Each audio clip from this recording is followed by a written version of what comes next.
তা ওদের ওইখানে আমরা একটা ছিলাম, আমাদের ওর ফ্রেন্ডের এক বাসায় আমাদের থাকতে দিয়েছিল এক রাত। তারপরে ও রাত্রে যখন দুধ খেতে চায় না, তখন আমি বলছি তুমি না খেলে আমিও খাবো না। আমার 35 রানিং। তো তাসরিন, আপনি কি অনুষ্ঠানটা শুনতেন আগে থেকে? আমি আগে শুনতাম না, তো মেয়ের পরীক্ষার জন্য আমি টিভির কানেকশনটা অফ করে দিই। তখন যখন পরীক্ষা শেষ হয়ে যায়, তখন মা মেয়ে দেখুন শোয়ার আগে এফএনএ, তখন আপনাদের এই রেডিওর মা আর মেয়ে দুজনে মিলে একসাথে শোনেন? হ্যাঁ, ও শুনে। ও very good, she is so cute. ওর বয়স কত? ওর বয়স এবার 9 চলে। শি ইজ মাশাআল্লাহ সো কিউট। এবং ও আছে, ও আমাদের আশেপাশে আছে। গল্পের প্রয়োজনে হয়তো বা ওকে আমরা বাইরেও পাঠিয়ে দেবো, কারণ গল্পটা খুব সেন্সিটিভ। এবং শি ইজ সো কিউট মাশাআল্লাহ।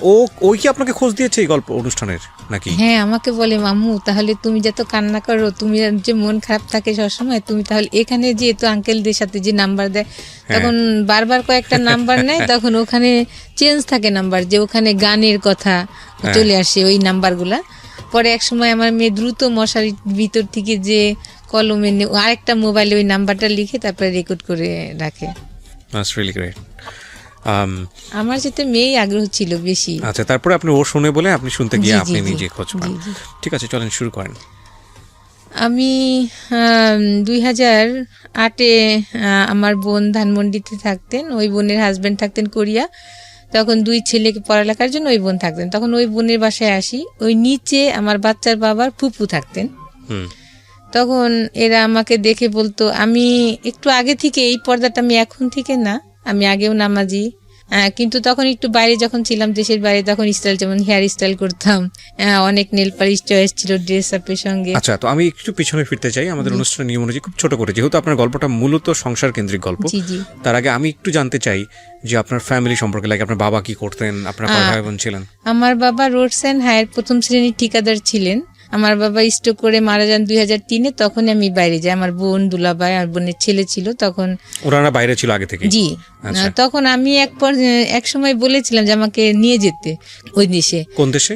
দক্ষিণ কোরিয়াতে। দক্ষিণ কোরিয়াতে। তখন আমার দুলাভাই বলেন, আরে আনমেড মেয়েরা এখানে আসে না, এটুকুই শেষ, হ্যাঁ, আর কোনো কথা নাই। তার কয়েক মাস পরে আমার বাবা স্ট্রোক করে মারা যান। তখন আমি খুবই আপসেট হয়ে যাই, কারণ আমি সবার ছোট ছিলাম।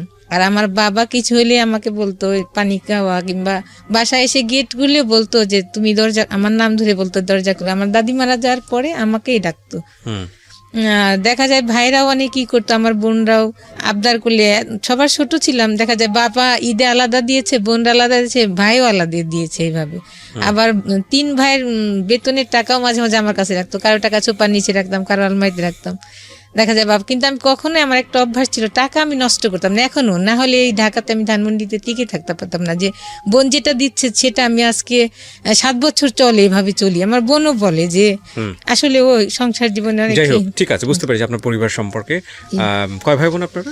আমরা 3 ভাই 6 বোন। 3 ভাই 6 বোন। তো আপনি যে গল্পে ছিলেন যে আপনার বোনের বাসায় বেড়াতে এসেছেন, এটা দেশের বাইরে থেকে থেকে আসার পরে, বাংলাদেশে আসার পরে, দেশে থাকা আসার পরে, যে ওটা একটা আমার ফ্যামিলির সাথে, আমার মায়ের সাথে একটু রাগ হয়েছিলাম। তারপরে যেই বোনটা আমাকে এখন যে সব কিছুই দেখে, তার উপরে একটু রাগ হয়েছিলাম। তার জন্য ওই বোনের বাসায় আসছিলাম। আর তাদের সাথে আমি টোটালি কন্ট্যাক্ট করতাম না, তখন সময় কাটাতাম শুধু। আমার রুমে একটা টিভি, আমি স্টেডিয়াম থেকে একটা টিভি কিনছিলাম ওই সময়, যে আমার সময় আসলে কাটে না ইবাদত করেও। আচ্ছা, আপনার পড়াশোনা বেশি দূর হয়নি? আমি বাইরে চলে গেলাম, ইন্টার করে আর করা হয়নি। ইন্টারের পরে আপনি পড়াশোনা করতে পারেননি? ওকে, সো দেশে আসলেন, দেশে আসার পরের ঘটনা।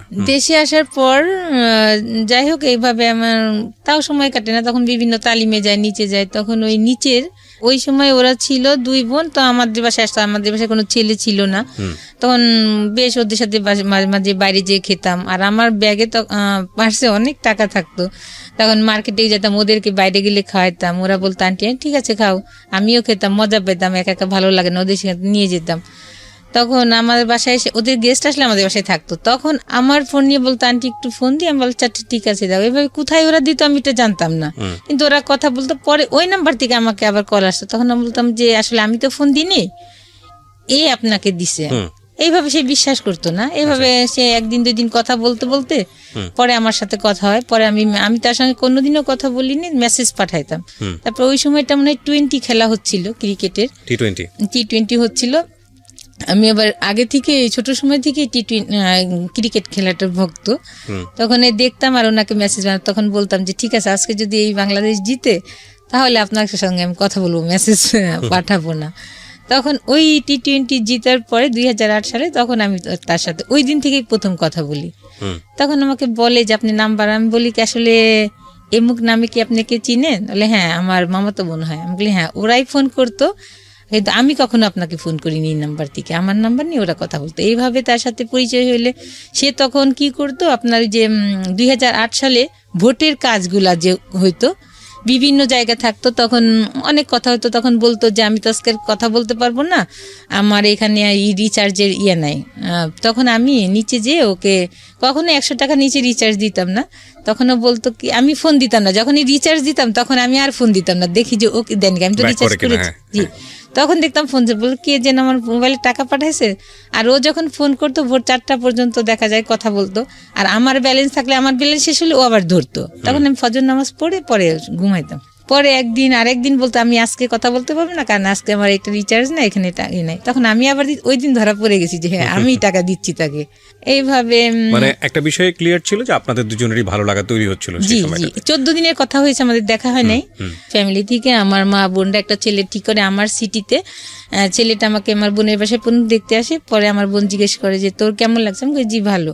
তখন এক পর্যায়ে ছেলেও পছন্দ করে, কিন্তু ছেলে বলে আমাকে 6 মাস পরে তুলে নিবে, এখন বিয়ে হবে। তখন আমার বোন জামাই বোনরা এক পর্যায়ে যায় আমার সিটিতে। আমার চাচা, আমার বাবা যেহেতু বাচ্চা ছিলেন, আমার চাচা গার্জিয়ান ছিলেন, আর আমার মা, সবাই তারা যে ওই বাসায় যে বলে যে না আমরা দিব, কিন্তু বাট উঠায় আনার পরে 6 মাস রাখেন, তাতে সমস্যা নাই, কিন্তু যেদিন বিয়ে হবে সেদিন মেয়ে নিয়ে আসতে হবে, আপনাদের বাড়িতে নিতে হবে। এটা কে বলে?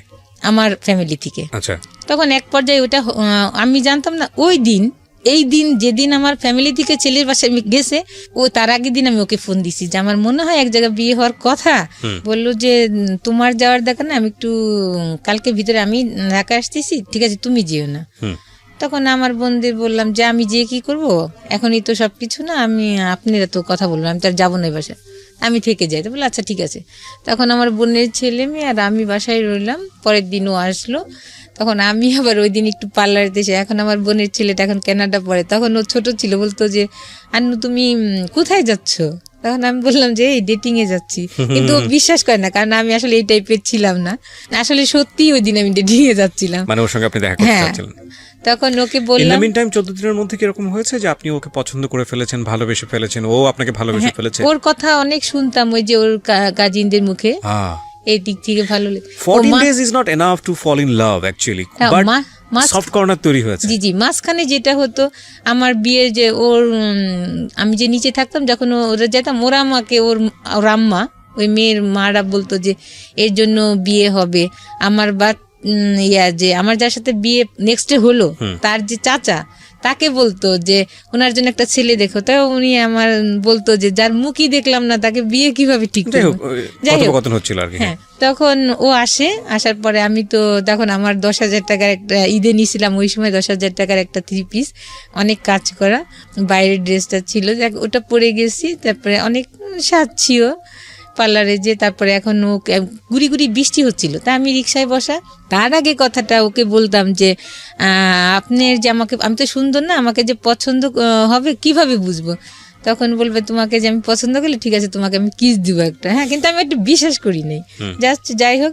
তখন আমি ওকে ফোন দিই, তখন দেখি যে ছেলে ফোন উঠায়, তখন আমি বুঝি এই হবে। অনেক লম্বা, ও 5 ফিট 10। তখন ও ফোনটা উঠায়, তখন আমি বলি আমি এই রিক্সায় আছি পিছন থেকে। তখন ও আসে, রিক্সায় বসেই প্রথমে গিয়ে আমাকে কিস দেয়। তখন আমি মানে কি কথা বলবো না কি করবো, আসলে হারাই ফেলি তখনকার ইয়েগুলা।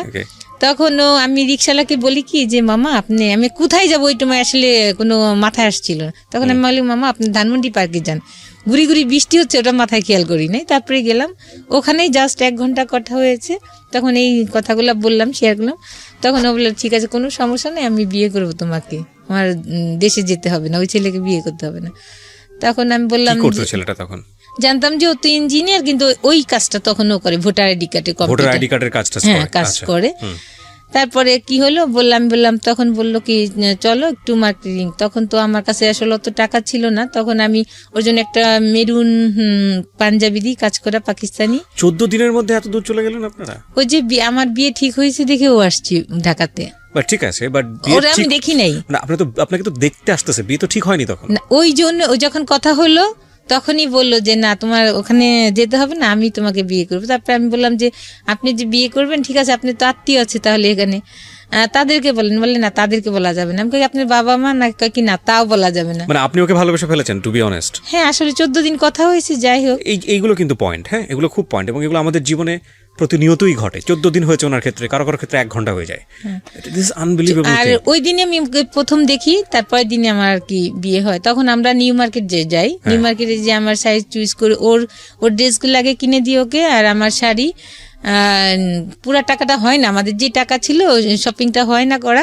পরে আমি কিছু টাকা করে রেখে আসি, বলি আপনাকে এইভাবে আমি পাঠাই দেবো, দিয়ে যাবো এখন। পরে এসে আমার শাড়িটারিও কেনার পর আমার ব্লাউজ বানাই দিতে দেয়। আর আমরা বাইরে তখন খেলাম, দুজনে খেয়ে আমাকে আমার বাসার কাছেই নামাই দিয়ে চলে গেল। আপনারা দুজন সম্পর্কে জানতেন? ওই যে ফোনে যত কথা হয়েছে। মানে কি জানতেন? ওর পরিবার সম্পর্কে ডিটেইল জানতেন? হ্যাঁ জানতাম, কারণ ওর কাজিনরাই সবসময় বলতো। আচ্ছা, আমাকে আগে আপনার নিয়ে পরিবার সম্পর্কেও জানতো না? তেমন জানতো না আমার পরিবারের সঙ্গে। 14 দিনের দিন দেখা, প্রথম দেখাতেই এরকম একটা ঘটনা। আমি আসলে কিছু বলি না, কিন্তু কারণ কি তাকে চিনি না, তার কাছে আমার ফ্যামিলি এত কথা। পরের দিন আপনারা বিয়ে করার প্ল্যান করছেন, তো বিয়েটা তো আসলে পারিবারিক বন্ধন, পরিবার বলেছিলাম আমি। কিন্তু ও তখন একটা বলে যে না, যদি বিয়ে না হয়, তুমি যদি অন্য কোথাও বিয়ে করো তাহলে আমার কি হবে জানি না। তখন আমি ভাবলাম যে, আর আমি তখন ওই যে যখন ধান পার্কে গেলাম, ওকে আসলে মুখও দেখতে পারিনি, শুধু পায়ের দিকে তাকাইলাম। আসলে আমার পাটা অনেক সুন্দর না, আমার হাত সুন্দর কিন্তু, বাট ওর পাটা অনেক সুন্দর ছিল। আমি তখন পায়ের দিকে তাকাই থাকতাম, পা দেখে আরো না, আমি ওই নিচেই তাকাই আছি তো, পাই দেখতেছি শুধু, তার মুখের দিকে লজ্জা পাচ্ছি তাকাইতে। তখন শুধু পাই দেখতেছি, তখন বলছি যে পাটা যখন সুন্দর নিশ্চয়ই লোকটাও সুন্দর হবে, এমন। তখন যখন ও অন্যদিকে তাকাচ্ছে হয়তো বা তখন আর চোখে একটু দেখি, কিন্তু আমি এতই লজ্জা বোধ ছিল, কিন্তু তখন আমি অনেক ম্যাচিউরড মেয়ে, কিন্তু আমি লজ্জা পাচ্ছিলাম ওর দিকে তাকাইতে। ফোনে কথা হওয়ার দেখা অনেকটা একটু থাকে, ব্যতিক্রম থাকে। তখন যখন ফেস টু ফেস কথা কই তখন লজ্জা ছিল, কিন্তু ওকে আমি অনেক টাইম ওর মুখের দিকে তাকাইতে পারিনি। যাই হোক, এক পর্যায়ে তখন ও মার্কেটে নিয়ে যায় এগুলা কিনা হয়, তখন আমি ওর ওই কাজিনের মায়ের কাছ থেকে আমি টাকাগুলো নিই। তখন আমার ব্যাংকে যাওয়ার ছিল না, পরে ওখান থেকে 6,000 টাকা নিয়ে আমি আরো মার্কেটের ওখানে দোকানটা দিয়ে আপনারা নিজেরা শপিং করেছেন। পরে ও আমাকে রেখে গাজীপুর এক ফ্রেন্ডের বাসায় যায়। আমি কালকে তুমি রেডি হয়ে থাকো, আমি তোমাকে নিতে আসবো। অনেক বৃষ্টি থাকে, এত বৃষ্টি, আমাকে ছিনজি করে নিতে আসে।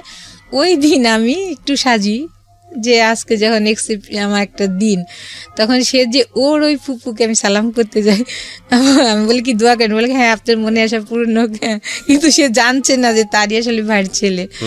যাই হোক, পরে ওখানে অনেক ওরা অ্যারেঞ্জমেন্ট করে, গাজীপুর সালতা আমার বিয়ে হয়। বিয়ে হলে বিয়ে ছিল ওর ফ্রেন্ডরাই ছিল, আমার কেউ ছিল না আমার পক্ষে। তখন এক পর্যায়ে কাবিনের টাকা বেশি লিখেছে, 4 লাখ টাকা কাবিন হয় দেখে। একটা বিষয় খুবই খেয়াল করার মতো, সেটা হচ্ছে ঘটনার যদি একদম 2 লাইনে সাম আপ করি, উনি যাকে বিয়ে করলেন ওনাদের নিচ তলার ভাড়াটিয়া, যার সঙ্গে ওনার একটা সম্পর্ক ছিল, এই অর্থে 2 বোনের সঙ্গে উনি বাইরে মাঝে মাঝে আউটিং করতেন। তারা ওনার ফোন ব্যবহার করে যে ভদ্রলোককে উনি বিয়ে করলেন তাকে ফোন দিত। তো এইভাবে আসলে ওনার সঙ্গে কথোপকথন একটা পর্যায়ে, এবং 14 দিন কথোপকথন যেটা হয়েছে যে উনি অনেক বেশি লোনলি ছিল। ইতিমধ্যে উনি বাড়ি থেকে রাগ করে ওনার বোনের বাসায় আছেন, ওই সময়টাতে উনি টাইম পাস করছেন, বিভিন্ন রকমের কথাবার্তা বলতো ওই ভদ্রলোকের সঙ্গে। ইন দ্য মিন টাইম ওনার বাড়ি থেকে বিয়ে ঠিক করা হয়, সেটা ওই ভদ্রলোক জানতে পারে। জানার পরে ওনার সাথে ফার্স্ট দেখা, ইমোশনালি ওনারা একটা সিদ্ধান্ত নিয়ে ফেলেছেন, দে উইল ম্যারি। এবং যেখানে মেয়ে পক্ষের কোনো গার্জিয়ানই উপস্থিত নাই, ছেলে পক্ষের কয়েকটা ফ্রেন্ড আছে। এই বিষয়গুলো খুব খেয়াল করার মতো। আপনারা হয়তো গেস করছেন যে পরে কি হবে না হবে, বাট এগুলো আমাদের প্রাত্যহিক জীবনে হয়। হওয়ার পরে আসলে কি হয় সেটাও খুবই লেসন আছে আজকের এই স্টোরিতে। হ্যাঁ বলেন।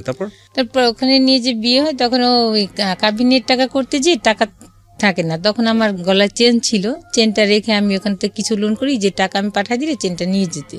তারপরে এভাবে বিয়ে করে আমরা দুজনে একসঙ্গে আসি। আসার পরে ওই দিন আমার বোন ছিল না, ওই যে আমার ছেলে পক্ষ দেখার জন্য যে সবাই গেছে দেশে, ওই দিন বাসা ফাঁকা। তখন আমি বলি কি থাক, কোথাও যাওয়া থাকে না, আমাদের বাসায় যে উঠি। তা ওদের ওইখানে আমরা একটা ছিলাম, আমাদের ওর ফ্রেন্ডের এক বাসায় আমাদের থাকতে দিয়েছিল এক রাত। ওরা অনেক ফুল টুল দিয়ে ওখানে অনেক কিছু ওরা সাজায়, আমাদের অনেক বাসর রাত আপনাদের? জি, বাসর রাত ওরা ওখানেই করে, আর আমাকেও বরণ টরণ করা যেটা এটাও ওরা করে এগুলা। তারপরে ফিতা দিয়ে আমাকে ফুল দিয়ে গেট রুমে ঢুকায়। তারপরে পরের দিন আমরা চলে আসি। আমি বলি তাহলে আমার বোন তো নাই বাসায়, আমাদের বাসায় উঠি, অনেক রাত্রে আসি। তারপরে ধানমন্ডির এসে 27 বসে আমরা ফুচকা খেয়ে বাসায় ঢুকি। খাবার খেয়েছিলাম কিনা জানি না। তখন বাসায় এসে থাকি, বাসায় আবার আরেকটা মা মেয়ে থাকতেন ওই বাসাতেই, বড় বাসা ছিল, আরেকটা রুমে ওনারা থাকতেন। তখন আমি উঠলে পরে ওনারা আবার আমাদেরকে শরবত, মিষ্টি না ওই সময় একটা শরবতই আমাকে খাওয়াছিল মনে আছে।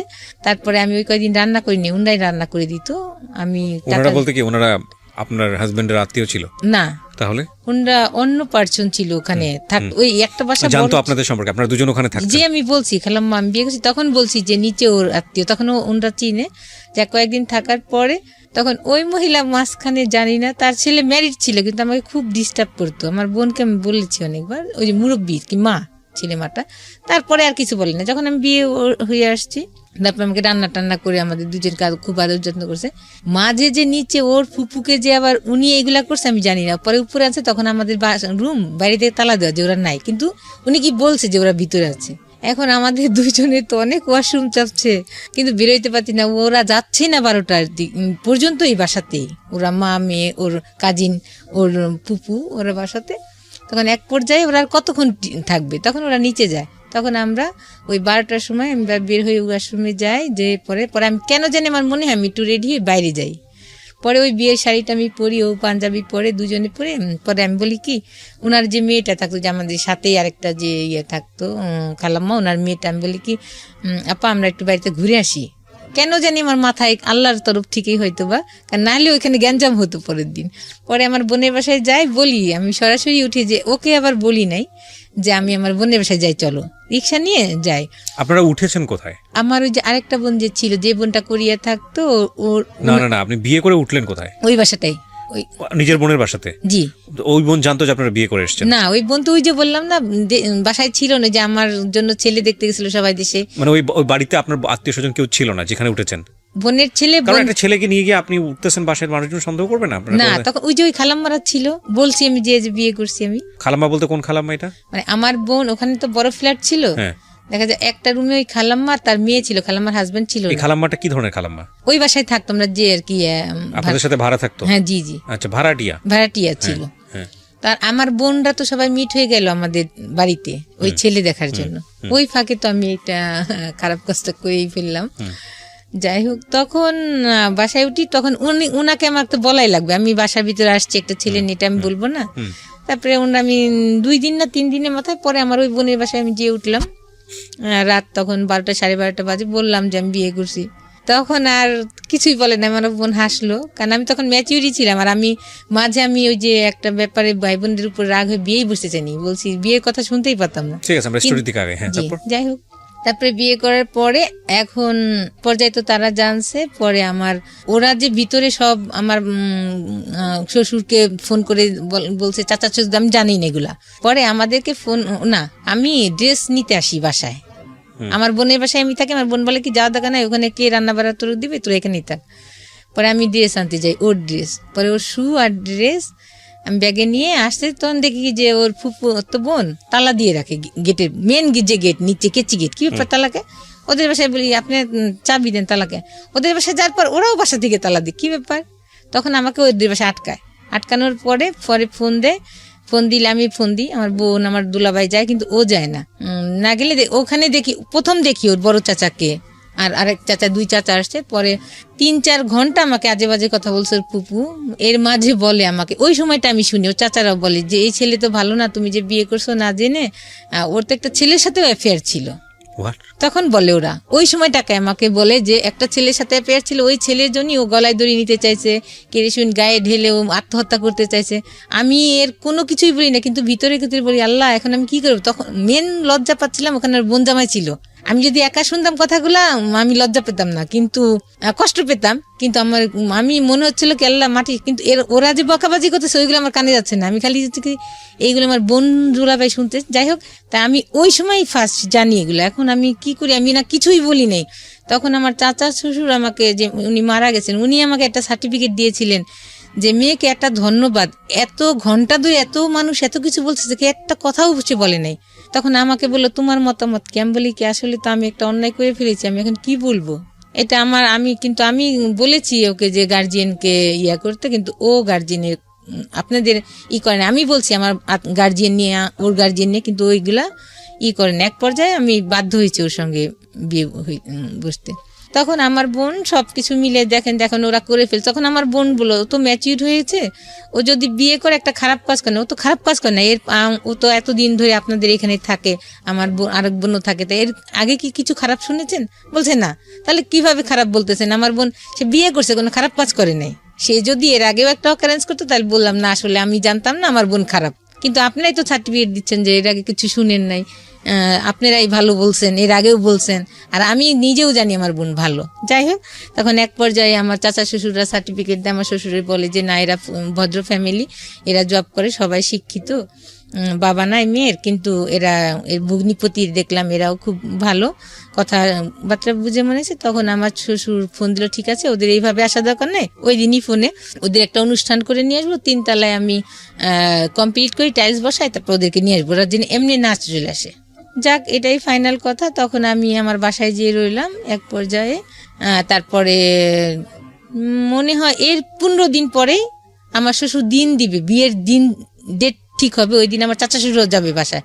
আমার শ্বশুর আবার গ্রামের বাড়িতে গিয়েছিলেন, ওখান থেকে আসার সময় সে নৌকায় একটা নদী পার হইতে হয়, গ্রামের বাড়ি থেকে আসার সময় নৌকাতে উঠার আগেই সে মনে হয় ওয়াশরুম চাপে সাইডেই ওয়াশরুম করতে যে স্টক করে, ওয়াশরুম করতে যে সে উঠে সাথে সাথে সে স্টকে পড়ে যায়। ওখান থেকে তাকে হাসপাতালে আনতে আনতে সে মারা যান। তখন আমাদের বিশ্বাস হয় না, তখন আমার ওই বড় চাচা শ্বশুর ফোন করেন যে তোমরা কি কিছু জানো? আমরা বলছি না। তখন ওকে বলে যে তাই তুই চলে আস। তখন আমার বোন বলে যে তাহলে তুইও সাথে যা, আমাকে বলে। তখন আমিও যাই, আমি মনে হয় যাই সঙ্গে, ওর যাই গেলে পরে ও বাড়িতে নেন আমাকে। ওর একটা স্যার ছিলেন, স্যারের বাসায় আমি থাকি টিটিসিতে, আর ও বাড়িতে যায়। ও বাড়িতে যাওয়ার পরে আমার দুলাভাই আবার যায় ওই দিনে, ওর সঙ্গে আমার দুলাভাই যায়। পরে গেলে আমার দুলাভাই ওই সময় মৃত বাড়ি গেলেও সে তার যে সামাজিকতা সেটা করে গেছিলেন, দাদি শাশুড়ি, নানি শাশুড়ি, আমার শাশুড়ির জন্য শাড়ি, এগুলা সব সে সামাজিকতা করে গেছেন। তখন তারা বলল যে দেখেন এখন তো এই পর্যায়ে অনুষ্ঠান করার আসলে মন মানসিকতা নাই, আর মানুষও একটা খারাপ বলবে, তাহলে আপনি ওকে, আমার বাচ্চার বাবার কথা বলে যে ওকে যে নিয়ে আসুক।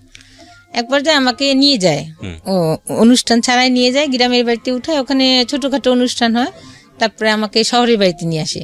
তারপর শাশুড়ি ওই বাড়িতেই থাকে, গ্রামে থাকে। আমার বোনরা আমাকে রেখে আসে শহরে। এক পর্যায়ে আমাকেই সব বহন করতে হয়, তাদের শুধু ঘরে চাল ছাড়া আর কিছু লবণও রাখে না, কলের পানি ছিল। আমার বোন আমাকে 10,000 টাকা দিয়ে আসে যে হাত খরচ বাবদে, ওই 10,000 টাকা আমি 1 মাসে খরচ করি, এর ভিতরে আর কোনো বাজার কর না। তারপর এক পর্যায়ে সিলিন্ডারে গ্যাস শেষ হয়ে যায়, আমি চুলাতে রান্না করতে পারি না, পরে আমি গ্যাসও কিনি। এক পর্যায়ে তারা আর বাজার করে না, কিছুই করে না, কিন্তু তার ভিতরে আমি যাওয়ার পর থেকেই তারা করে যে আমাকে ছাড়াবে। নেক্সট একটা কথা, আমার দাদি শাশুড়ি ভাই উকিল ছিলেন, তা উনাকে আবার আমার শাশুড়ি ওনার সঙ্গে যোগাযোগ করে যে ওকে নিয়ে কথা। তখন আমার হাজবেন্ডকে নিয়ে যায়, আমার দাদি শাশুড়ি ফোন করে নিয়ে যায়, বলে যে কত টাকা কাবিন করছিস, সেগুলো বলে কি বুঝে শুনে করছিস, এত টাকা কাবিন করছিস, বউ তো ছাড়তে হবে। বলে আমি বিয়ে তো করছি ছাড়ার জন্য না, যাক বিয়ে করছি ছাড়ার জন্য না। এইভাবে অনেক ঝামেলা চলতে থাকে। আর আমাকে যত শাস্তি যত প্রকারে আছে, আমাকে ডাইনিং স্পেসে শুতে দেয়। দেখা যায় যে ও আসলে আমি সারাদিন আমরা কথা বলতে পারি না, আমি যদি কিচেনে থাকি ও কিচেনে যে আমার সঙ্গে কথা বলে, আমাকে ধরে কিচেনে, কিন্তু তারা সবাই খাওয়া দাওয়ার শেষে আমি শুইছি, লজ্জা পাচ্ছি। আর বেডশিটও এমন একটা নোংরা ছিল, পরে আমার বোন একটা বেডশিট দিয়ে আসে, ওটা আমরা ব্যবহার করি। আমি কোনো কিছুই বলি না। উনি 6 মাস শুধু খেসারি ডাল দিয়ে ভাত দেয়, আমি খেতে না পেরে কাজের বোয়ারে দিয়ে আমি কচু শাক আমি রান্না করে ফ্রিজে রাখি, যে এইভাবে কিভাবে ভাত খায় ওরা নাস্তা, কিন্তু আমি নতুন বউ বলতেও পারছি না কিছু। তারপরে এইভাবে আমার বোনটা বললে ওরা কি মাছ কিনে না? আমি বললাম তোর মাছ কিনে না, আমি আমার তখন টাকা শেষ, আমি তখন আর কিভাবে পিওর ভেজিটেরিয়ান। আমার বাচ্চার বাবা শুধু একটা ডায়েরি ছিল, সামলাইতে থাকে, কেন ডায়েরিটা সামলায় কেন? পরে একদিন কোথায় সামলায় আমি জানি না, পরে একদিনকে আমার বাচ্চা দাদি বলে ওই ড্রামে পুলার চাল আছে, তুমি ধান বাঁচতে পারো? আমি বসে থাকি, আমার দেবরদের পড়াই, তারপরে আমার সময় থাকে, তারপরে বলে এখন ওদেরকে পড়াইতে বলে, এখন ধান চাল দিছে বাঁচতে, ঠিক আছে বাঁচতেছি। পরে ওখান থেকে চাল নিতে যেদিকে একটা ডায়েরি, এখন ডায়েরির পুরাটা আমি পড়ি, কোনো কিছুই পাই না। ওর স্কুলের সামনে যে দাঁড়ায় তার জন্য ওর আত্মহত্যা, এগুলো লেখা আছে, যে আমার মনে হয় আমি কেরোসিন গায়ে ঢেলে মারা যাই, আমি গলায় দড়ি নিই ফ্যানের সাথে, এগুলো লেখা আছে। বাট কোনো ক্লু পাই না যে এই ক্লুতে আমি বিশ্বাস করবো তার সাথে আসলে শারীরিক সম্পর্ক ছিল। পরে তার সাথে বলতে কার সাথে? ওই যে ছেলের সঙ্গে? ওই ছেলেটার সঙ্গে, যে আমি যখন শ্বশুর বাড়ি গেলাম আরো কম বেশি শুনছি এটা। আচ্ছা, শোনার পরে তারপরে আমি বিশ্বাস করি, ওই ডায়েরি শেষে যখন আমি এক জায়গাটা দেখি যে তোমার এই জায়গা যদি কোনো কেউ হাত দেয় তাহলে আমি অনেক কষ্ট পাবো, তখন বলি হ্যাঁ। সে যখন তার আগে আমি ডায়েরি পুরাটা পড়ছি, কোনো ক্লু না পেয়ে ওই কথাটা যখন, তখন আমার আর কিছু লাগে নাই যে হ্যাঁ তার সাথে ছিল কিছু একটা, মানে এটা দুজনই ছেলে সম্পর্কই ছিল। হ্যাঁ কিছু একটা ছিল, সবাই বলছে, ওর মা সবাই জানে, ফ্যামিলি জানে, কারণ একই রুমে থাকতো দীর্ঘদিন। This is the very important thing. আমি কেন বারবার বলি এই গল্পটা কমন, মানে এই গল্পের প্রেক্ষাপটে আমি যে কথাগুলো বলবো সেগুলো কমন, খুবই কমন। বারবার বলি, প্রতিবার বলি, বিয়ে একটা পারিবারিক বন্ধন। বিয়েটা কখনোই ভেরি শর্ট টাইমে, ইট ইজ নট ফ্যান্টাসি বস, এগুলো ফ্যান্টাসি না, বিয়ে জিনিসটা ফ্যান্টাসি না। বিয়েটা দুটো মানুষের মধ্যে হয় না, দুটো পরিবারের মধ্যে হয়, অ্যাকচুয়ালি তাই। এবং ভালো করে একটা মানুষকে না জেনে, না বুঝে, না শুনে কখনোই এই সিদ্ধান্তটা নেওয়া উচিত না এবং উচিত না। কারণ বিয়েটা মানেই দায় মুক্তি না, বিয়েটা মানেই দায় সারা না। বিয়ে হয়ে যাওয়া মানেই হচ্ছে যে সবকিছু শেষ হয়ে গেলো তা না, বিয়ে হয়ে যাওয়া মানে হচ্ছে সবকিছু শুরু। এবং এই ভুলগুলো আসলে আমরা ইমোশনালি যে কত বড় স্কেলে করি, আনথিঙ্কেবল। বলেন তারপর। কিন্তু ও যে এই ধরনের আসলে বোঝা, আপনি পেলেন, তারপরে কি করলেন? পেলে পরে তখন এর আগের কথাটা বলি, ওই যে যখন অনেক রাতে আমি ওই ডিসিশন নিয়েছিলাম প্রথম দিনে, ওর চাচারা যখন মিট হলো ঢাকাতে, আমি যাওয়ার আগে শ্বশুরবাড়ি, বলছিলাম যে না ওকে আমি ছেড়ে দিব, কিন্তু ও সারা রাত আমার এই দুই পা ধরে বসেছিল। আপনি ওকে জিজ্ঞেস করেছিলেন যে তোমার সম্পর্কে কোনো শুনেছি এটা ঠিক কিনা? এগুলো মিথ্যা। তাহলে আমি বলে কি করে বিশ্বাস করে, তুমি কি করলে আমি বিশ্বাস করি? আমি কি কোনোদিন যদি আপনার কিছু শুনি তোমার, তাহলে আমি ইয়া করব। তখন আমার এই সারা রাত পা ধরে বসেছিল যে তুমি আমাকে ছেড়ে যেও না, হ্যাঁ তুমি কোনোদিন আমার কোনো খারাপ কিছু পাবা না। তখন একটা ছেলে যদি এইভাবে কান্না করে, এত করে, সে আপনি ডায়েরি পেলেন, তখন নেক্সট যে তার ডায়েরি পেলাম, তখন তো আমার অনেক দিন তার সাথে সংসার জীবন হয়ে গেছে, তখন আর আমি কিছুই বললাম। আপনি তাকে কোনো জিজ্ঞেস করেননি ডায়েরিটা কি? হ্যাঁ সে শুধু সামলাইতো। পরে আমি পাওয়ার পরে যখন তাকে টর্চার করলাম, এগুলা জিজ্ঞেস করলাম যে এগুলা, তখন সে 5 ওয়াক্ত নামাজ পড়ে, আমি 5 ওয়াক্ত নামাজ পড়ি, তার ভিতরে এগুলা তখন করলো কি, সে সব ডায়েরি আরো কাগজ টাগজ ছিল তার ড্রয়ারে, ওগুলা পুরাইলো আমার সামনে, পুরাই ফেললো ওই ডায়েরিটা, আরো কি কি কাগজ ছিল ওগুলো পুরাই ফেললো। বাট আনসারটা কি ছিল তার? কিছুই বলে না, শুধু হাসে এক পর্যায়ে রেগে সব পুরাইলো। তখন আমার তো নতুন সংসার, কোনো কিছুই রাগ না। বিয়ের কয় মাস পরের ঘটনা এটা? বিয়ের 2 মাস 3 মাস পরে। মানে আপনি তখন শিওর হয়ে গেলেন যে এরকম একটা সম্পর্ক ছিল, আর এলাকারও বলছে আমাকে এগুলা। যাই হোক, বলার পরে আমি তো সংসার করছি। এক পর্যায়ে আমার ছেলেটাকে এটা আপনি আইডেন্টিফাই করতে পেরেছিলেন ওই সময়? জি, ওদের পাশের বাসায় ছিল। তো রাতে ওদের কোনো বোন ছিল না, ওরা 4টা ভাই ছিল, ওদের 2 ফ্ল্যাট নিয়ে থাকতো, ফাঁকাই থাকতো রুমগুলা, ওর সঙ্গে রাত্রে থাকতো এসে, হয়তো বা বন্ধুর মতন খুব ক্লোজ ছিল এই পর্যায়ে। তখন যাই হোক, এগুলো সব আপনি ওর মুখ থেকে শুনেননি? না, ও আমাকে কিছুই বলে না। হ্যাঁ, ওর আত্মীয় স্বজন বলেছে। তারপরে এক পর্যায়ে আমি প্রেগনেন্সি হই, 2009 আমার মেয়েটা হয়। সংসারে একটু খরচ বেশি বাড়তি লাগে, কিন্তু হয় না। যেটা ওর যে বাসার নিচে যে দোকান ছিল, ওটার যে আয় হতো, দেখা যায় মেশিনটা তারপরে মাসে দ্বিগুণ টাকা লেগে যেত নষ্ট হইলে সারার জন্য। এইভাবে খুব ঝামেলা হইতে থাকে। এক পর্যায়ে অনেক গন্ডগোল হয় মাঝখানে। আমি বলি যে এইভাবে চলতে পারে না, বাচ্চার একটা জিনিস খাওয়াতে পারি না, একটা কষ্ট। হ্যাঁ, তখন ও এর মাঝ যাই হোক এক পর্যায়ে তখন ও করে কি, একটা চাকরিতে যায়, বাসার ভাড়াটিয়া ছিল পাশে, তারে ধরে ইন্স্যুরেন্সে একটা চাকরি নেয়। ইন্স্যুরেন্সের চাকরি 1 বছরে, 2012 সালে যায় চাকরিতে। প্রথম দিকেই মনে হয় চাকরিতে যায়। তখন সে ভালোই চাকরি করতে থাকে, বেশি স্যালারি ছিল না, তার ভিতরে আমি চলে যেতাম। সে জানতো, চুপচাপ কিছু বলতাম না। দেখা যায় আমার 4 বছরের সংসার জীবনে সে একবার একটা ইলিশ মাছ কিনেছিল, আর একবার বাইলে মাছ কিনেছিল, আর মেয়ের জন্য সে মাছ আনতো পাঙ্গা, সেটা দে। কিন্তু আর এদের এত সম্পত্তি, এতই, কিন্তু এটা এত হিসাবি, এত কৃপণ। ও যখন জবে যায়, আমি জানি না, মাঝে মাঝে এসে বলে যে আমার এক ম্যাডাম আছে, ওখানে ওই টেবিলটায় গেলে উনি এই কাজ কার্ড এক্সট্রা পায়, টাকা পায়। তাই আমি বলি আস্তে আস্তে দেখো, প্রায় ম্যাডামের কথা বলতো। তখন আমি এক পর্যায়ে বলি, এই তুমি এত ম্যাডামের গল্প, তুমি যে সহজ সরল মানুষ, তুমি তারপরে অল্পতেই মানুষের ফাঁদে পড়ে যাও। কয় কি আরে না ঝামেলা। আমি কই কি হয়েছে? কয় কি না ম্যাডামের একটা পারিবারিক সমস্যা। আমি কই কেন, ওনার ভাই বোন নাই? কয় হ্যাঁ, এক ফুপা আছে, ওনার হাজব্যান্ডের সাথেই হচ্ছে না ঝামেলা। এর ভিতরে কিন্তু সেই জড়াই গেছে, আমি জানি না। আমার বাচ্চার যখন সেকেন্ড বার্থডে, ওই দিনই ও প্রথম ঢাকাতে। পরে আমি এগুলো মিলাই, আসলে কি ওকে আমি অন্ধবিশ্বাস করতাম কেন জানি। আমি ভাবতাম না ও সত্যই কোনো বাসায় মেয়ে আসলে বাইরে ও তাকাইতো না, তাদের মুখের দিকে তাকাই কথা বলতো না, তাদের সাথে কথা বলতো না, শান্ত স্বভাব ছিল। আমরা জোরে কথা বললে বলতো যে তোমরা তো বাইরে যাও না, বাইরে গেলে তো মুখ আমার দেখাইতে হয়, তোমরা এত জোরে কথা বলো কেন, বাসার রাস্তা থেকে শোনা যায়। এই ধরনের সে খুবই, আর সে কি বলবো, অন্য ধরনের মানুষ ছিল আমার কাছে না, শুধু আমার ফ্যামিলিও বলে। কিন্তু সেই ব্যক্তিটা যে এত খারাপ কাজ করতে পারে এরপরেও। তারপরে আমার বাচ্চাটা এরকম ম্যাডাম ম্যাডাম করতো। তখন ফার্স্ট ডেতে আমি ফোন করি, ঢাকা আসছে সে মেশিনের কাজে, বাড়ি থেকে ঢাকা আসছে। আসার পরে কি ব্যাপার, ফোন ধরে না, রিসিভ করে না।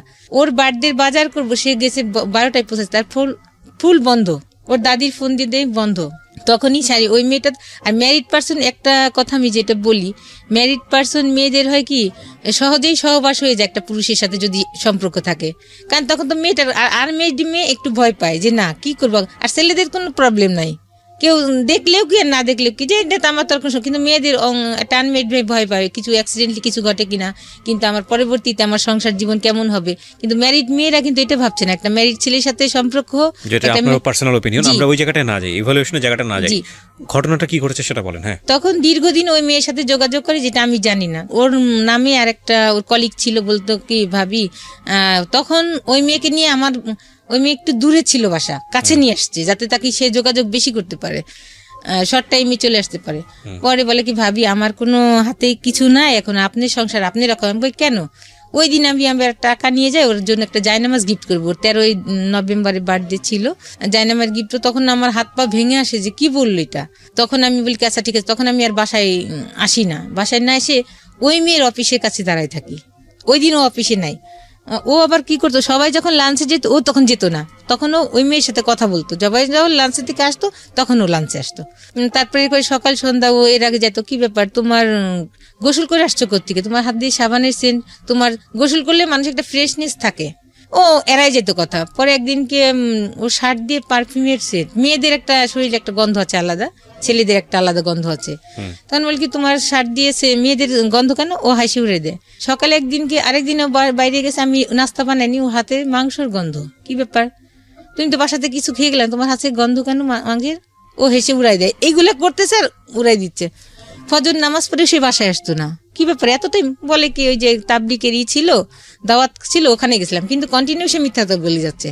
তারপরে আমি আমার মা তখন ক্যান্সারের রুগী ছিল, আমি আসবো আমার মাকে দেখতে, তখন ও আমাকে এড়াই যেত আর বলতো যে তুমি গেলে এত তাড়াতাড়ি আসলে, এত টাকা খরচ করে গেলে, 1 মাস না থাকলে হয়? আপনারা এইটা বুঝে নিয়েন যে ও একটা স্বামী স্ত্রীর মধ্যে যেই সম্পর্ক থাকা উচিত আমাদের সেটা ছিল না আমার। কিন্তু আমি এটা মাঝে মাঝে মিসিং পেতাম, ওর বুঝতাম, কিন্তু সংসার জীবনে কলহর জন্য স্টপ হয়ে যেতাম। মাঝে মাঝে মন খারাপ হতো, কান্না করতাম, তারপরে আর বার্গেনিং করতাম না। তারপরে এক পর্যায়ে আমি ওই মেয়ের অফিসের সামনে দাঁড়াই থাকি ওই দিন 13ই ডিসেম্বর। আর আমি মার্কেটে যে ওর জন্য জায়নামাজ কিনি না, দাঁড়াই থাকলে পরে ওই মেয়েটা অটোতে উঠে, আমি পিছনে অটোতে উঠি, দেখি যে বাসার সামনে সে ওর বাসার সামনে নেমে হেঁটে যাচ্ছে, আমি পিছনে, মেয়েটা যায় আর পিছনে পিছনে তাকায়। তখন মাঝখানে আমাদেরই এক পরিচিত মুয়াজ্জিন আছে, উনি আবার ওই সাইডে দোকান দিছিল। তখন বলে হ্যাঁ ভাবি, আমি তো ভাইকে দিক দিয়ে মাঝে মাঝে যাওয়া দেখি, সকাল সন্ধ্যায় যায়। আমি মেয়ের পিছনে পিছনে যে বাসাটা দেখে আসি। তখন আমি কনফার্ম হই না যে আসলে তার সাথে সম্পর্ক। পরে আমি বাসায় আসি, বাসায় আসলে পরে এক পর্যায়ে ওর যে নিচে দোকানটা থাকে, ওই দোকানের ড্রয়ারে পাসপোর্ট থাকে ওর, আর কিছু টাকা থাকে। আর আমার বোন আমার মেয়েকে যে ব্যাংকে নতুন টাকা দিছে বান্ডিল সহ, সেটাও আমাকে জানায় না, ওইভাবে রেখে দিছে, টাকাটা খরচ করে নেয়। ওই টাকাগুলো নিয়ে আমি বাসায় উঠি। ও অফিস থেকে বাসায় এসে দেখে ড্রয়ার ভাঙায়, আমাকে অনেক সার্চ করে, আমি কিছুই কথা বলি না। তখন ও বাসা থেকে চলে যায়। তখন আমি এক ভাড়াটিয়াকে বলি যে মামি, আমি একটু এই ঘটনা, আপনি আমার সাথে একটু চলেন।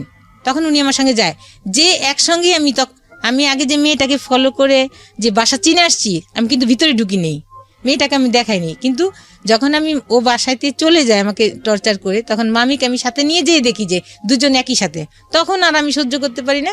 মামিকে রেখে আমি ওকে বলি যে তুমি এগুলা করতে পারলে, এক পর্যায়ে হাতাহাতিয়া।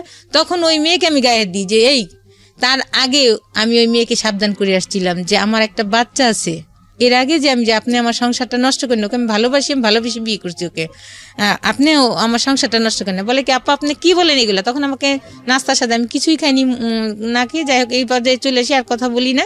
তখন ওই মেয়েটাকে আমি ইচ্ছা মতো মারি দিই যে তুই তো জানতি যে আমার একটা বাচ্চা ছিল, তোকে না আমি অ্যালার্ট করে দিয়ে আসছিলাম যে আমার সংসার ভাঙিস না, আমার একটা মেয়ে আছে। আর সে এই পর্যায়ে এইগুলা হয়ে যাওয়ার পরে, অকারেন্স হওয়ার পরে তার বাড়ি থেকে ভাই মারি। ও তখন ওই মেয়েটা কি করে, আমি এক পর্যায়ে করি, বাড়িওয়ালা বলে ঠিক আছে আপনি বৈধ, আপনি ওর প্রথম স্ত্রী, আপনি পুলিশ আনেন। তখন আমি সত্যি থানায় আমার বোনদের ফোন করি, আমার বোনদের এক পর্যায়েও ফোন দেয় যে আপনার বোনকে আর আমার রাখা সম্ভব না। তখন আমার বোন আমাকে ফোন দেয়, তখন বলে কি ঠিক আছে তুই যা, পুলিশ নিয়ে। পুলিশ আনার মাত্র তখন দেখি যে মেয়ে নিয়ে ও অলরেডি ওর বাড়িতে চলে গেছে, ওই মেয়ে নিয়ে, ওই বাসায় নাই, মেয়ে নাই। তখন পুলিশকে নিয়ে আমি আমার শ্বশুরবাড়িতে উঠি। উঠার পরে প্রতিবেশী যারা আছে তারা আসে, তারা টাকাটুকু দিয়ে পুলিশকে সলিউশন করে দেয়, ওই মেয়ে থাকে। এক পর্যায়ে দেখি কি আমার বাচ্চার দাদি তার রুমে নিয়ে ওই মেয়েকে উঠাইছে। তার মানে সে যদি প্রশ্রয় না দিত, তার ছেলে কিন্তু আরেকটা কথা, সেখানে প্রশ্রয় অপ্রশ্রয়ের বিষয় না, ইভালুয়েশনটা আসলে আমাদের যারা শুনছেন দর্শক তারাই মূল্যায়ন করুন। ঘটনা আপনার লাইফে যেটা ঘটেছে আপনি সেটা বলে যান। তারপরে ওখানে উঠায়, তারপরে এক পর্যায়ে কথা হয়, তখন ওই মেয়েকে ওই রাতে রাখে ওদের বাসায়, আর আমরা তো দোতলাই থাকি। কিন্তু সে এর মাঝে সে করতো কি, বাথরুমে যে মেসেজ পাঠাইতো, কথা না, বাসায় যতটুকু সে কথা না বলতে পারলে বাথরুমে যে মেসেজ পাঠাইতো। পরে আমার গার্জিয়ানরা গেল, অনেক টর্চার করলো, তুমি এই ধরনের কাজ করতো, সব জায়গায় কি তোমার সাথেই শুধু মেয়ের দেখা, আর কারোর সাথে দেখা না? বলে হ্যাঁ আমি এটা অফিসে করি না, তুমি অফিসিয়াল কাজ, তার বাসায় বাড়িতে যেত না। ওই ঈদের কথাটা মিসিং হয়ে গেছে। সে করছে কি আমাদের বাসায় রেখে সে ওই মেয়ের বাড়িতে গেছে। প্রশ্নের উত্তর দেন, সেটা হচ্ছে আপনি যেটা বললেন যে মেয়েটাকে ছেলেটাকে আপনি একসাথে পেয়েছেন, পুলিশ নিয়ে আসছেন, তারপরে বিষয়টা কি মীমাংসা হলো আপনাদের মধ্যে?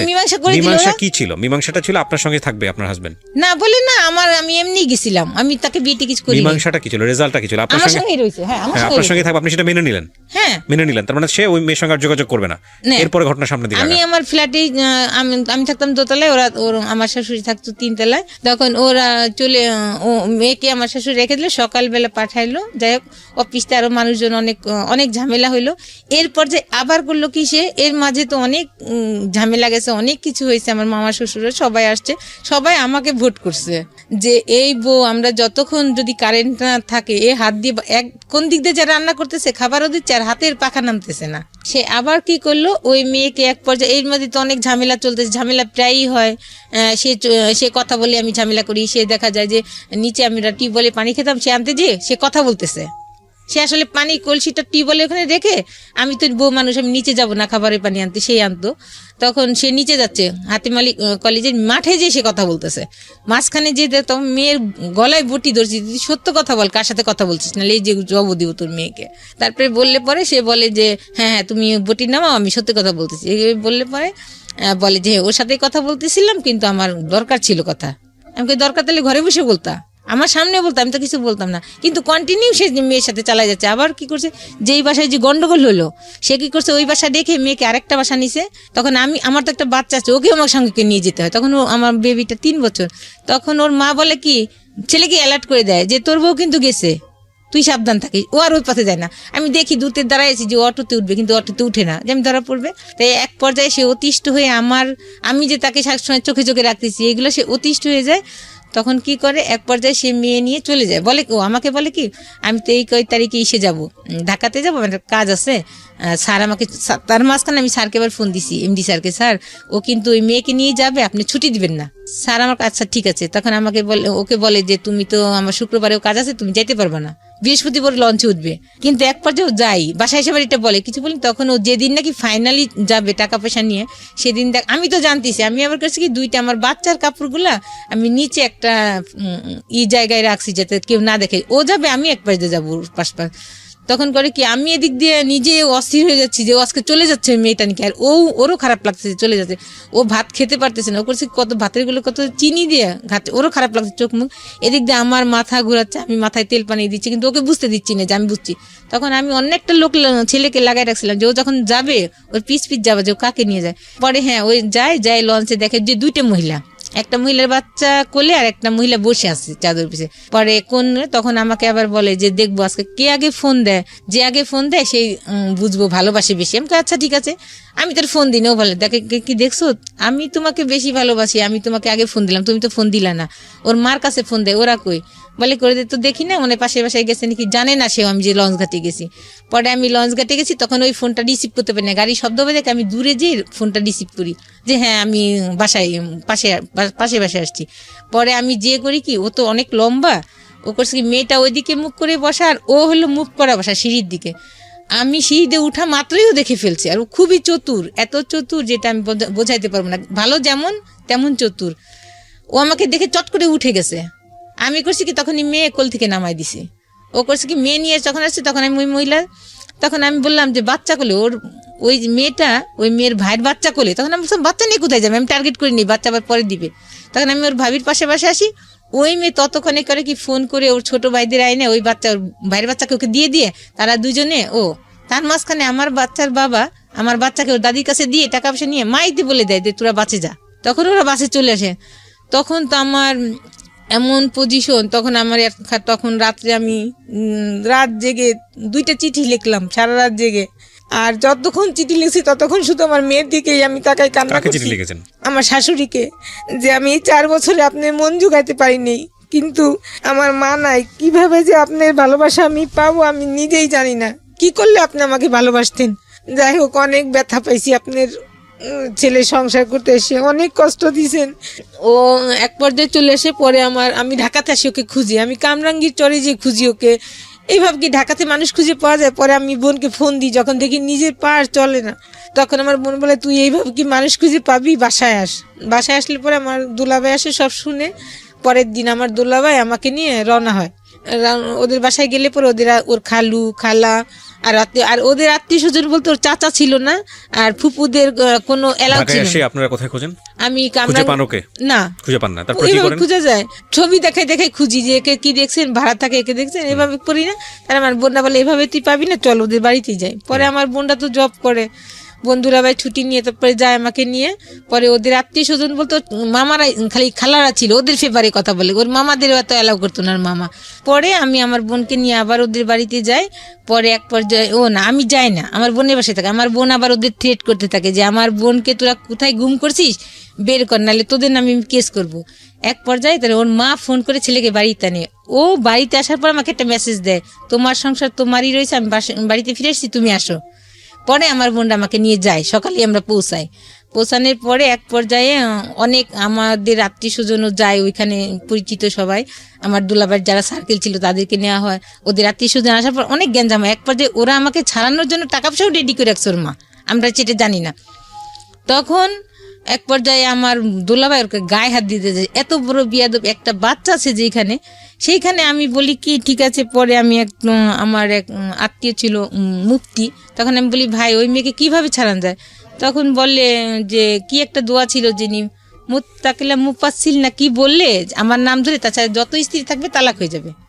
তখন আমি ভুল করছিলাম যে এটা যদি করে সে তাহলে ঠিক আছে আমি মানবো। পর এটা করার পরে সকালে শুকুর আলহামদুলিল্লাহ আমি সংসারে থেকে যাই। আমার বোনটা চলে আসার পরে একদিন থাকে বাসায়, তারপরের দিনই করে কি সে বলে যে আমি নল সিটিতে কাজে যাচ্ছি। ওর মা বলে ও কি কাজে যাবে না, তার মিথ্যা কথা বলে কাজে। আর ও করতো কি তখন বাসায় আমাদের দোতলায় থাকতো না, 3তলায় বেশি সময় কাটাতো, কারণ ওইখানে তো অবাধে সে যাত্রা করতে পারবে না, তার কোনো কেউ বাধা নাই। তখন সে ওই মেয়েকে নিয়ে ওই বাসায় পরের দিন পরে আমি ফোন দিছি, আমাকে তো বলছে যে বলে কি মেজো ফুপুর বাসায় যাবো ওখান থেকে কাজ সেরে। পরে আমি ফোন দিছি মেজো ফুপু ও কই, নিপাকে ওর সাথে পাঠাই দিন। বলে কি যে কেন কিভাবে তো আসে নাই, আমাকে কেন যায় নাই। পট করে উনার মেজো ছেলে এসে ফোন ধরে, হ্যাঁ ভাবি, উনি আমার ভাসুর তো, কিন্তু ভাবি বলতো হ্যাঁ ভাবি ও তো আমাদের বাসায় আজকে যাবে না কালকে, আমি করে এক্ষুনি বাসায় পাঠান। আসলে মিথ্যা, পরে আমি আর কিচ্ছু বলিনি। ও তখন আমি বাসায় রান্না করে মনে উপরে খাই, এর ভিতরে তো বাচ্চা দাদি যা তা খেতে দিতে এই যে আজে বাজে কথা বলে, তারপরেও আমি তো না খাওয়ার মতোই হয়তো বা যখন পারি না তখন একটু যে পানি কোনো রকম খেয়ে আসি। তারপরে করি কি, যখন তখন আমার মাথায় আর কাজ করে না যে আর ওকে সময় দেওয়া যাবে না, ওর সংসার আমাকে আর সম্ভব না। তখন আমি বাইরে যে গ্লোভস কিনি হাতের, একটা কাগজ কাটে যে ধারালো ব্লেডের মতো নিয়ে আসে, ওই চাকুটা কিনি। প্ল্যান কি ছিল আপনার? প্ল্যান ছিল যে আমি যখন ওর সংসার করতে পারলাম, কোনো মেয়েই জানি সংসার করতে পারে না, এটাই আমার মাথায় ছিল মানে যে ওরা একটা এমন ব্যবস্থা করবে যাতে যাতে ও আর কোনো মেয়ের জীবন নষ্ট করতে না পারে। তখন এক পর্যায়ে ও পরের দিন রাত্রে আসে, আমি তো রেডি হয়ে বসে আছি, আমি বাসায় রেডি থেকে ও বাসায় আসে, আসার পরে উপরে দুইজন নিয়ে একসঙ্গে খাই। আমি কোনো কথা অন্য দিন কিন্তু অনেক ঝামেলা করি কোথায় গেছিলে, কিন্তু ওই দিন কোনো কথাই বলিনি। বাসায় আসার পরে আমার বাচ্চার দুধ ছিল, গুঁড়ি দুধ, ওটা আমি করি, আগেই ঘুমের ওষুধ আমি গুঁড়ি করে রাখি, রাখার পরে ওর দুধে মিলাই, ওর কাপটা আমারটা মিলাই না। তখন আমি বলি ও এই কাজটা করলে যে আপনার একটা ভয়ঙ্কর বিপদ হতে পারে, ওটা আমার তখন মাথায় কাজ করে নাই যে মানুষের এত যন্ত্রণা। শুনেন, একটা এর মাঝে অনেক কথা গেছে। শি ওয়াজ প্ল্যানিং লাইক ওর এমন একটা অবস্থা করে দেওয়া যাতে করে ও পরবর্তীতে অন্য কারো সংসার করতে না পারে, আপনারা বুঝে নেবেন আপনাদের জায়গাটা থেকে। এবং সেজন্য উনি একটা ধারালো ব্লেড কিনে নিয়ে এসছে, আরও অনেক কিছু কিনে নিয়ে এসছে। And she is planning like a pro বলতে আমি যেটা বোঝাচ্ছি যে প্রফেশনালরা যেভাবে প্ল্যান করে আর কি, ঘুমের ওষুধ টষুধ খাওয়ায়। And this is not the end, cause প্রত্যেকটা ঘটনার একটা ইফেক্ট থাকে। দেখেন কোথাকার জিনিস কোথায় গিয়ে দাঁড়িয়েছে। বলেন। এর মাঝে আমি অনেক ও বলে, আমরা জানি যে এই স্টোরিটা আসলে যদি আপনাকে ইলাবোরেটলি বলতে দেওয়া হয় এটা সারাদিন বলেও শেষ হবে না। এর মাঝে ওর আত্মীয় স্বজন যাদের, এই বোর মতো বোন, আমি অনেক পরিশ্রম করেছি, আমার জামা ছিঁড়ে গেছে কিন্তু আমি ওই বলছে জামা বানাইতে, আমি বানাইনি। আমি বলছি সংসারে কয় বছরের সংসার আপনার? 4 বছরে, যে আলমারিটা হোক, এই খাটটা বানানোর পরে আমি ড্রেস নিবো। ওকে ঠিক আছে, আপনি তারপর কি করলেন? তারপরে ও রাত্রে যখন দুধ খেতে চায় না, তখন আমি বলছি তুমি না খেলে আমিও খাবো না। তখন এক পর্যায়ে দুধটা খায়, খাওয়ার পরে সে ঘুমে অনেক কথা বলি, কথা বলতে বলতে এক পর্যায়ে তখন আমি তার সাথে মিলন হতে চাই, কিন্তু ওই সময় ও সে হয় না। তখন আমি এক পর্যায়ে আমি দেখি তাকে, জাস্ট পরীক্ষা করেছে কি বলে, কিন্তু আমারও ইচ্ছা ছিল না। তারপরে এক পর্যায়ে সে ঘুমায় যায়, ঘুমায় গেলে আমার যে দরকারি জিনিসগুলো, আমার ক্যামেরা, আমার গোলগুলা, আমার পছন্দের শাড়ি, আমার মেয়ের ড্রেসগুলা, কিছু যেটা লাগবে আমি একটা চাদরের উপর ফেলে বাঁধি।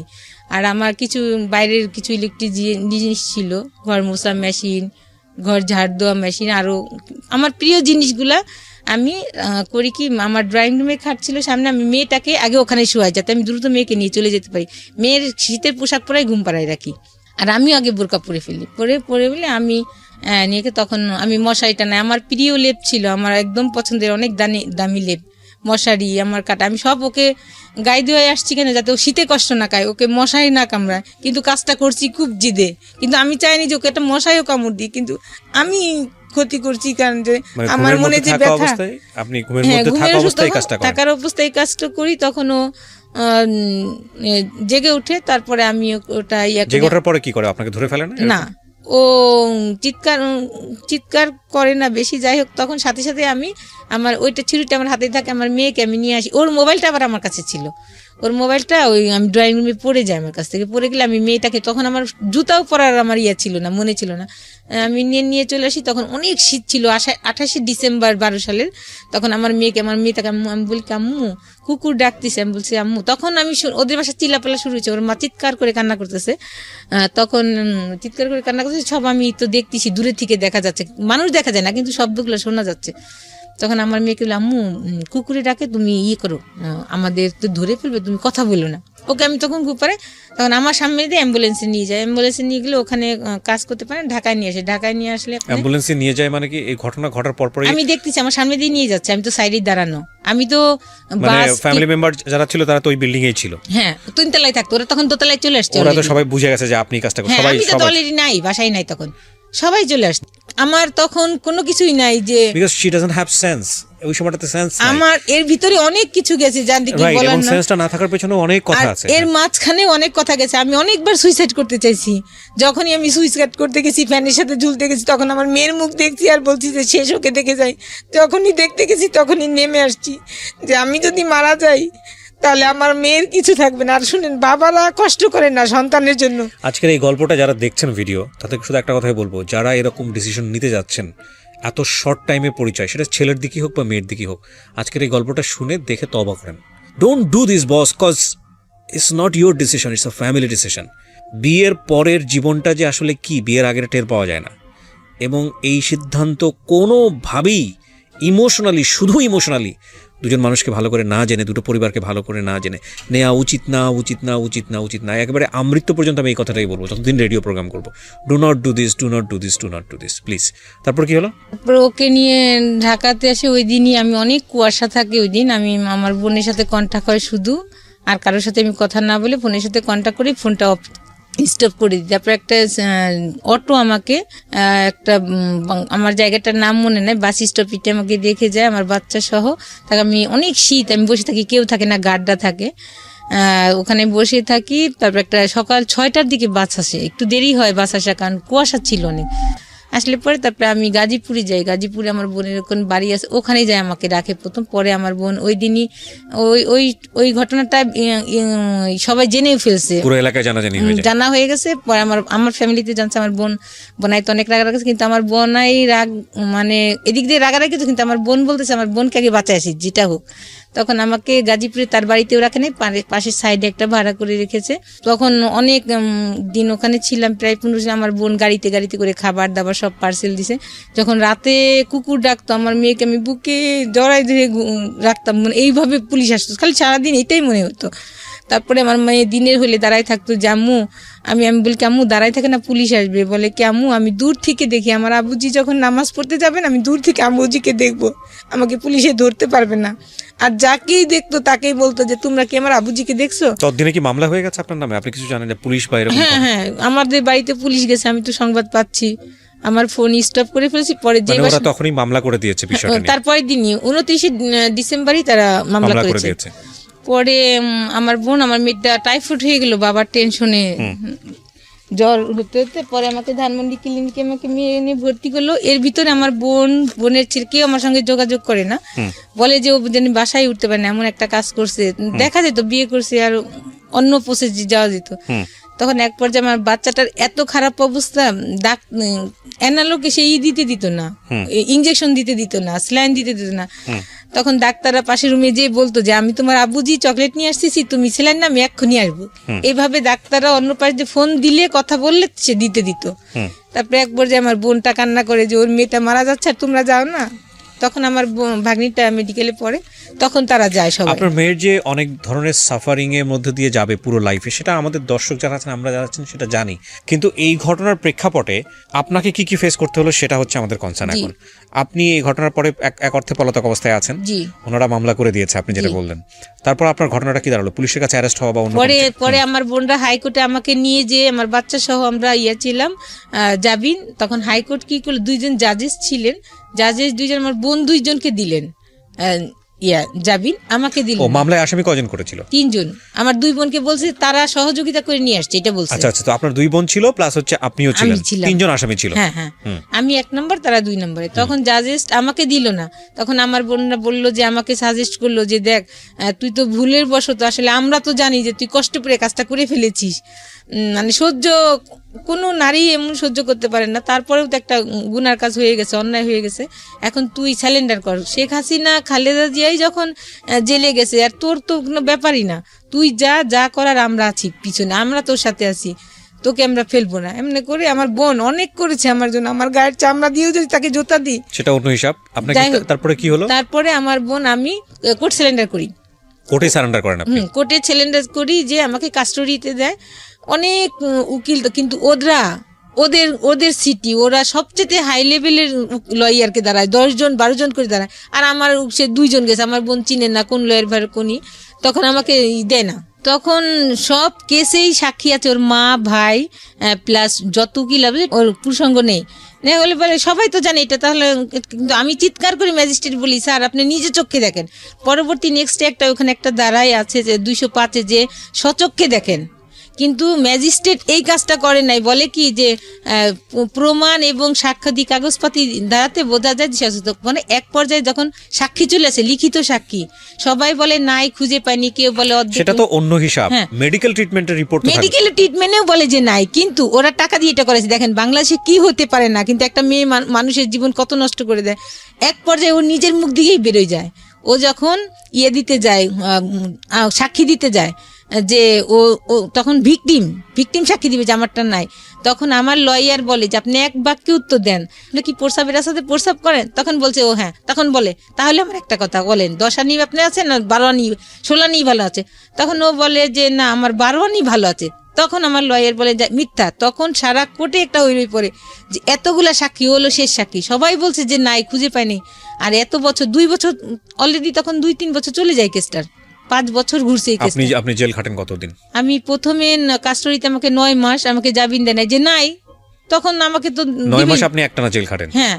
আচ্ছা, তারপরে আপনি বের হন, তারপরে এই প্রসিডিউরটা শুরু হয়? হ্যাঁ, বের হলে পরে 2 বছর ধরে এটা চলে? 3 বছর। 3 বছর। তখন 5 বছরের মাথায় 2012-তে ঘটনা কেসটা হয় শেষে, একদম বছরের শেষে, কিন্তু 2017-তে রায় হয়, আমার 5 বছর সাজা হয়। ওই সময় আপনার লোয়ার কোর্টে 5 বছরের সাজা হয়ে যায়? জি, হইলে পরে তখন আমাকে ওইখানে আমার যে পরিচিত মানুষ, আমার ভাই বোন সবাই জব করেন, যার যার সংসার নিয়ে দৌড়াতে পারে না, তখন আমি ওইখানে পরিচিত যে ছিল, জেলের ভিতর যে পরিচয় হয়েছিল, ওরা তখন মাদকের ব্যবসা করতো, কিন্তু ওরা মানুষ ভালো ছিল, তাদের সাথে একটা আমার পরিচয় হয় ওর ভিতরে। জীবনে কোনোদিন ভাবছেন জেল খাটবেন?